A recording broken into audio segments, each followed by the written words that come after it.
नमस्कार दोस्तों, डिजिटल गुरु क्लास में आप सभी का स्वागत है।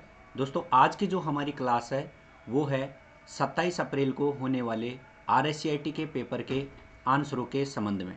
आज की क्लास के अंतर्गत उन सभी प्रश्नों के बिल्कुल सटीक आंसर के बारे में हम इस क्लास के अंतर्गत बात करने वाले हैं। तो हम बिना किसी देरी के हमारी इस क्लास को स्टार्ट करते हैं। जैसा कि मैंने आपको बताया कि हमारी जो क्लास है वो है कल यानी 27 अप्रैल के जो भी पेपर हुआ अपना RSCIT का उसके आंसरों के संबंध में। तो पहला प्रश्न आपका है यहाँ पर, DNS सर्वर का उद्देश्य क्या है। तो यहाँ पे इसका जो सही आंसर है वो है डोमेन नामों को IP पते में बदलना। बी हमारे इस प्रश्न का बिल्कुल सही आंसर है। DNS का मतलब डोमेन नाम सर्वर। इससे रिलेटेड प्रश्न मैंने आपको क्लास में डाला था, यदि अगर आपने पढ़ा होगा तो। अगला हमारा प्रश्न है, कौन सा टूल वेब को क्रॉल करके सर्च इंजन के लिए पृष्ठों की सूची बनाता है। तो इसका जो बिल्कुल सही आंसर है वो है वेब स्पाइडर। सी विकल्प हमारे इस प्रश्न का आंसर है। अगला प्रश्न है आपका, रुपए कार्ड किस संगठन के द्वारा लॉन्च किया गया था। तो जो रुपए कार्ड है वो आपका NCP यानी संगठन का नाम है NPCI। संगठन का हमारा नाम है NPCI। तो NPC हमारे इस प्रश्न का बिल्कुल सही आंसर है, बी विकल्प। अगला प्रश्न है, कौन सा ई-कॉमर्स मॉडल उपभोक्ताओं को सीधे उत्पाद बेचने में शामिल है। तो जो सीधे उपभोक्ताओं को उत्पाद बेचने का जो काम करता है ई-कॉमर्स का मॉडल वो आपका B2C है। तो इस प्रश्न का जो बिल्कुल सही आंसर है वो है सी विकल्प, B2C। अगला प्रश्न है आपका, राजी वोल्ट का मुख्य उद्देश्य क्या है। तो राजी वोल्ट का जो मुख्य उद्देश्य है वो है सुरक्षित डिजिटल दस्तावेज संग्रहण का कार्य करना। तो बी विकल्प हमारे इस प्रश्न का बिल्कुल सही आंसर है। अगला प्रश्न है, कौन सा प्लेटफॉर्म IIT से मुक्त मॉक्स ऑनलाइन पाठ्यक्रम प्रदान करता है।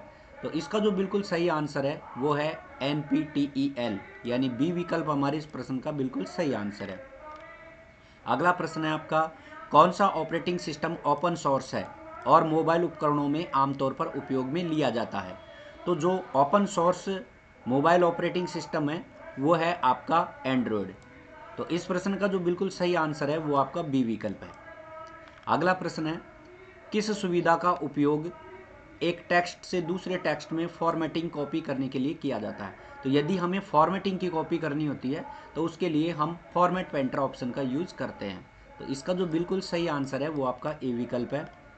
अगला प्रश्न है, MS वर्ड 2019 में डॉक्यूमेंट सेव करने के लिए डिफ़ॉल्ट जो फाइल का फॉर्मेट है वो आपका क्या है। तो वर्ड 2019 में डॉक्यूमेंट सेव करने के लिए जो डिफ़ॉल्ट फाइल फॉर्मेट होता है वो होता है आपका .docx। तो ये मैंने आपको बताया था क्लास के अंतर्गत, .docx जो कि 2010 वर्जन या 2019 वर्जन के लिए यूज होता है। तो डी विकल्प हमारे इस प्रश्न का बिल्कुल सही आंसर है। अगला प्रश्न है, पैराग्राफ अलाइनमेंट और स्पेसिंग समायोजित करने के विकल्प किस टैब में होते हैं। यानी अलाइनमेंट और स्पेसिंग से संबंधित जो फंक्शन है वो कौन से टैब से संबंधित है। तो हमारा आंसर है इसका बी विकल्प यानी होम टैब। होम टैब से संबंधित होते हैं ये, यानी होम टैब के अंतर्गत ये होते हैं। अगला प्रश्न है, MS वर्ड 2019 में टेक्स्ट को बोल्ड करने के लिए कौन सी शॉर्टकट कुंजी का प्रयोग किया जाता है। तो MS वर्ड हो या फिर एक्सेल हो, पावर पॉइंट हो, सभी में टेक्स्ट को बोल्ड करने के लिए हम Ctrl+B शॉर्टकट कमांड का प्रयोग करते हैं। तो सी विकल्प हमारे इस प्रश्न का बिल्कुल सही आंसर है। अगला प्रश्न है, पावर पॉइंट 2019 में चुनी हुई स्लाइड डुप्लीकेट करने के लिए कौन सी शॉर्टकट कुंजी का प्रयोग किया जाता है। यानी हम किसी भी सेलेक्ट स्लाइड को अगर डुप्लीकेट करना चाहते हैं तो कौन सी शॉर्टकट कुंजी का प्रयोग होता है, ये हमसे पूछा गया है। तो इसका सही आंसर है वो है आपका बी विकल्प यानी Ctrl+D हमारे इस प्रश्न का बिल्कुल सही आंसर है, डुप्लीकेट स्लाइड के केस में। अगला जो हमारा प्रश्न है, एक्सेल से, एक्सेल में नई वर्कबुक बनाने के लिए शॉर्टकट कुंजी क्या है। तो एक्सेल में नई वर्कबुक बनाने के लिए जो शॉर्टकट कुंजी इस्तेमाल होती है वो होती है कंट्रोल के साथ में N। अगला प्रश्न आता है, एक्सेल में काउंट फंक्शन क्या करता है, यानी काउंट फंक्शन का क्या यूज है। तो काउंट फंक्शन उन कक्षों की गिनती करता है जिसमें संख्यात्मक मान होते हैं। तो बी विकल्प हमारे इस प्रश्न का बिल्कुल सही आंसर है। अगला प्रश्न है, एक्सेल में पेन्स को फ्रीज कैसे किया जाता है। तो एक्सेल में पेन्स को फ्रीज करने के लिए सबसे पहले हम व्यू टैब पर क्लिक करते हैं, इसके बाद फ्रीज पेन पर क्लिक करते हैं। तो ए विकल्प हमारे इस प्रश्न का बिल्कुल सही आंसर है। नेक्स्ट प्रश्न है, किस चार्ट का प्रकार या उपयोग समय के साथ बढ़ते हुए रुझान को दर्शाने के लिए सबसे अच्छा होता है। तो समय के बढ़ते हुए रुझान को दिखाने के लिए जिस चार्ट का प्रयोग करते हैं उसका नाम है आपका लाइन चार्ट। यानी लाइन चार्ट के द्वारा हम क्या करते हैं, किसी भी समय के बढ़ते हुए रुझान को दिखाते हैं। आपने इस तरीके से देखा होगा, कई बहुत सारे चार्ट होते हैं तो ऐसे समय के रुझान को बढ़ते हुए क्रम में दिखाते हैं। अगला एक्सेल 2019 में फॉर्मूला शुरू करने के लिए कौन सा प्रतीक चिन्ह प्रयोग होता है? तो फॉर्मूले को शुरू करने के लिए सबसे पहले हम बराबर के चिन्ह का प्रयोग करते हैं। तो ए विकल्प हमारे इस प्रश्न का बिल्कुल सही आंसर है। अगला प्रश्न, पावर पॉइंट 2019 में स्लाइड शो को शुरू करने के लिए कौन सी शॉर्टकट कुंजी का प्रयोग किया जाता है? तो जब किसी भी स्लाइड को हम शुरू करते हैं, शुरुआत से शुरू करते हैं, तो इसके लिए हम F5 कुंजी का प्रयोग करते हैं। तो सी विकल्प हमारे इस प्रश्न का बिल्कुल सही आंसर होगा। अगला प्रश्न, पावर पॉइंट 2019 में चित्र, आकृतियाँ, चार्ट डालने के लिए कौन से टैब का प्रयोग किया जाता है?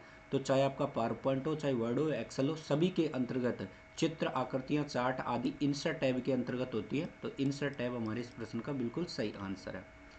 भारत में साइबर अपराधों और ई कॉमर्स से संबंधित प्रमुख कानून कौन सा है? तो साइबर अपराध और ई कॉमर्स से संबंधित जो प्रमुख कानून है वो भारतीय आईटी अधिनियम 2000। ये बिल्कुल अपनी जो भी प्रश्न मैंने अभी तक आपसे डिस्कस किए हैं, ये लगभग जो प्रश्न है वो सारे हमारी इन क्लासों के अंतर्गत से लिए गए हैं।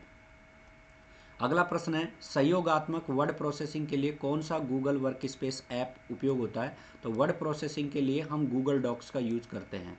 तो सही इसका आंसर है वो है आपका बी विकल्प। इसके बाद अगला प्रश्न है आपका, लिब्रा ऑफिस का कौन सा घटक प्रस्तुतियाँ बनाने के लिए उपयोग किया जाता है? तो लिब्रा ऑफिस के लिए हम इम्प्रेस को यूज करते हैं, यानी इम्प्रेस को हम प्रस्तुति या फिर प्रेजेंटेशन बनाने के लिए उपयोग करते हैं। तो सी विकल्प हमारे इस प्रश्न का बिल्कुल सही आंसर होगा। इमेज ऑप्टिमाइजेशन का मुख्य लाभ क्या है? तो इमेज ऑप्टिमाइजेशन का जो प्रमुख लाभ है वो है गुणवत्ता को बिना खोए आकार कम करता है।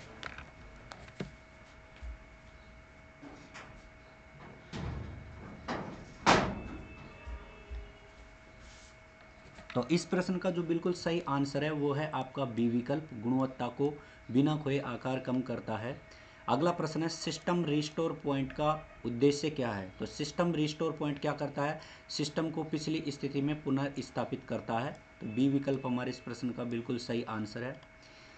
नेक्स्ट हमारा प्रश्न है, राजस्थान में सिंगल साइन ऑन यानी एसएसओ सुविधा का उद्देश्य क्या है? तो राजस्थान में एसएसओ सुविधा का जो प्रमुख उद्देश्य है वो है नागरिकों को एक ही लॉगिन से कई सरकारी सेवाओं तक पहुंचाने की सुविधा प्रदान करना। तो बी विकल्प हमारे इस प्रश्न का बिल्कुल सही आंसर है। अगला प्रश्न है, आईआरसीटीसी का पूरा नाम बताइए। तो आईआरसीटीसी का पूरा नाम है Indian railway catering and tourism corporation. तो ए विकल्प हमारे इस प्रश्न का बिल्कुल सही आंसर है। दोस्तों आपने देखा होगा हमारी क्लासों से मैक्सिमम क्वेश्चन आपको मिले हैं इस प्रश्न के अंतर्गत। अगला प्रश्न आता है, मतदाता सूची में अपना नाम खोजने के लिए कौन सी पोर्टल उपयोग में ली जाती है? तो उसका नाम है वो है www.nvsp.in। मतदाता पोर्टल में जो अपना नाम है, सूची में अपना नाम खोजने के लिए हम NVSP जो पोर्टल है उसका उपयोग करते हैं। अगला प्रश्न है आपका, कौन सी योजना प्रति परिवार प्रति वर्ष 5 लाख रुपए तक की स्वास्थ्य कवरेज प्रदान करती है? तो इसका सही आंसर है वो है आयुष्मान भारत योजना, बी विकल्प। नेक्स्ट प्रश्न है, राजस्थान में शिकायत दर्ज करने के लिए कौन सा पोर्टल उपयोग किया जाता है? तो राजस्थान में शिकायत दर्ज करने के लिए हम राजस्थान संपर्क पोर्टल का उपयोग करते हैं, किसी भी तरीके की सूचना हमें दर्ज करनी हो। तो बी विकल्प हमारे इस प्रश्न का सही आंसर है। नेक्स्ट हमारा प्रश्न है, निम्नलिखित में से कौन सा एक डिजिटल मार्केटिंग चैनल का उदाहरण है? तो डिजिटल मार्केटिंग के लिए हम सोशल मीडिया का यहाँ पे सहारा लेते हैं। तो सही आंसर आपका सी विकल्प है। कौन सी मेमोरी का प्रकार डेटा को बनाए रखने के लिए लगातार रिफ्रेशिंग की आवश्यकता रखती है? तो उसका नाम है आपका डी रैम यानी डायनेमिक रैम। तो बी विकल्प हमारे इस प्रश्न का सही आंसर है, जो कि डेटा को बनाए रखने के लिए लगातार रिफ्रेशिंग की आवश्यकता महसूस करती है। अगला प्रश्न है, कौन सा प्रिंटर टोनर एक फोटोसेंसिटिव ड्रम का उपयोग करता है? तो इसका सही आंसर है वो है लेजर प्रिंटर, सी विकल्प। नेक्स्ट हमारा प्रश्न है वो है, ऑपरेटिंग सिस्टम की मुख्य भूमिका क्या होती है? तो ऑपरेटिंग सिस्टम हार्डवेयर और सॉफ्टवेयर संसाधनों के बीच में प्रबंधन या कोऑर्डिनेशन का काम करता है। तो इस प्रश्न का जो सही आंसर है वो है ए विकल्प। नेक्स्ट प्रश्न है, विंडो 11 की कौन सी विशेषता कई खुले ऐप्स को अलग अलग डेस्कटॉप में व्यवस्थित करने की सुविधा देती है? तो इसका जो बिल्कुल सही आंसर है वो है टास्क व्यू, यानी टास्क व्यू के द्वारा हम विंडो 11 के अंतर्गत खुले हुए ऐप को अलग अलग डेस्कटॉप में व्यवस्थित कर सकते हैं। अगला और लास्ट प्रश्न हमारा है, कौन सा इंटरनेट कनेक्शन टेलीफोन लाइनों का उपयोग करता है लेकिन डायल अप की आवश्यकता नहीं होती है? तो उसका सही आंसर है वो है DLS। तो यहाँ पे ए विकल्प हमारे इस प्रश्न का सही आंसर है DSL। तो दोस्तों ये हमारे 35 के 35 जो प्रश्न थे उनके आंसर थे। अब आप आसानी से अपने जो आंसर है उनको आप अपने पेपर के अंतर्गत मिला सकते हैं, और साथ ही आप ज़रूर अपना फीडबैक दें, यानी क्लास के अंत में आप कमेंट सेक्शन में जा कर के और ज़रूर फीडबैक दे करके बताएं आपके कितने प्रश्न सही हुए। और साथ ही मैं यहाँ पे आपको बता दूं कि हमें इस एग्ज़ाम को पास करने के लिए 35 प्रश्न हमें दिए गए हैं, तो अगर हमें एग्ज़ाम को पास करना है तो पास करने के लिए 14 क्वेश्चन की आवश्यकता होती है। पास करने के लिए एग्ज़ाम को हमें कितने परसेंट सही होना ज़रूरी है? तो इसके लिए हमें 14% सही होना ज़रूरी है। आपके 14 क्वेश्चन बिल्कुल सही यानी राइट होने चाहिए। अगर इससे ज़्यादा आपके राइट होते हैं तो उसमें आपकी परसेंटेज बन जाएगी। तो 14 क्वेश्चन राइट आपके होने चाहिए। एक प्रश्न आपका 2 नंबर का होता है, यानी आपके 14 प्रश्न सही होने का मतलब है कि आपके पेपर के अंतर्गत जैसे 35 आपके क्वेश्चन हैं तो आपका पेपर हुआ 70 नंबर का, तो 14 क्वेश्चन का मतलब आपके 28 नंबर यहाँ पे आ जाएंगे और 28 नंबर में आप यहाँ पर पास हो जाएंगे। तो ज़रूर आप वीडियो को देखने के बाद, आंसर की को मिलाने के बाद कमेंट सेक्शन में अपना कमेंट दे करके अपना व्यू ज़रूर दें। और साथ ही अगर आपने अपने चैनल को सब्सक्राइब नहीं किया है तो प्लीज़ चैनल को सब्सक्राइब कर लें। भविष्य में भी RSCIT से संबंधित या अन्य और तैयारियों के लिए खास तौर से कंप्यूटर से रिलेटेड तैयारियों के लिए हम आगामी जो भी आपकी कंप्यूटर से रिलेटेड क्लासें रहेगी, डिफरेंट तरीके की क्लासें, तो वो इसी चैनल पे आपको मिलेंगी। तो वीडियो को लाइक करें और चैनल को अगर सब्सक्राइब नहीं किया तो चैनल को सब्सक्राइब करें, और साथ ही कमेंट सेक्शन में जा कर के और आपका पेपर कैसा रहा, कितने क्वेश्चन सही रहे, कमेंट सेक्शन में जा कर के आप ज़रूर बताएं। तो फिलहाल इस क्लास में इतना ही। थैंक यू, मिलते हैं नेक्स्ट वीडियो में।